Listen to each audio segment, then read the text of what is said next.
শাহজালাল আন্তর্জাতিক বিমানবন্দরের পোড়া কার্গো ভিলেজ থেকে বেরিয়ে আসছে ক্ষয়ক্ষতির চিহ্ন।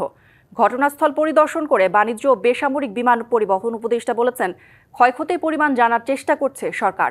আর বিজিএমইএ এর প্রতিনিধি দল বলছে, ক্ষতির পরিমাণ $1 বিলিয়ন ছাড়িয়ে যেতে পারে।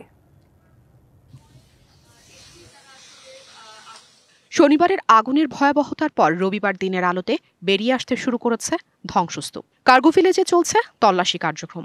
একই সাথে খণ্ড খণ্ড আগুন নেভানোর পাশাপাশি চলছে ক্ষয়ক্ষতির তালিকা তৈরির চেষ্টা। এদিকে সকাল থেকে বাইরে ভিড় করছেন ক্ষতিগ্রস্ত ব্যবসায়ীরা। ক্ষতি কিভাবে পুষিয়ে উঠবে সেই প্রশ্ন মুখে মুখে। কমার্শিয়াল বিজনেস করি তো, আমাদের প্রায় 70 টন মাল ছিল। মনে হচ্ছে না তো কোনো তো আমরা তো যাইতে পারি না, ভিতর থেকে কোনো নিউজও পাইনি যে কোনো কিছু অবশিষ্ট আছে কিনা। এই ক্ষতিগুলা আসলে মেনে নেওয়া যায় না।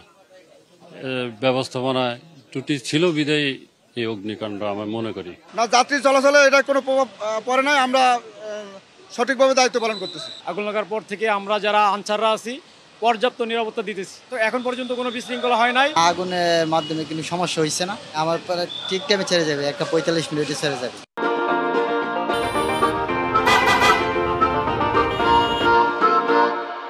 ক্ষতিগ্রস্ত কার্গো ভিলেজ পরিদর্শন করেন বেসরকারি বিমান উপদেষ্টা শেখ বশিরউদ্দিন ও বিজিএমই এর একটি প্রতিনিধি দল। অর্থনীতির প্রাণ, আরেকটা হচ্ছে ঢাকার এয়ারপোর্টের এই কার্গো ভিলেজ।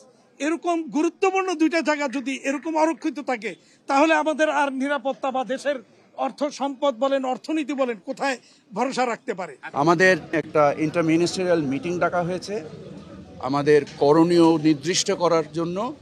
আপনাদের এখান থেকে আলোচনা শেষ করে আমরা ওই মিটিংয়ে যাব। আমরা যাত্রী সাধারণের কষ্টকে লাঘব করার জন্য আমরা একটা অর্ডার ইস্যু করেছি, যার মাধ্যমে আগামী 3 দিন যত নন শিডিউল এক্সট্রা ফ্লাইট আসবে তার সমস্ত রকম মাশুল এবং তার সমস্ত রকম খরচ আমরা মওকুফ করে দিয়েছি।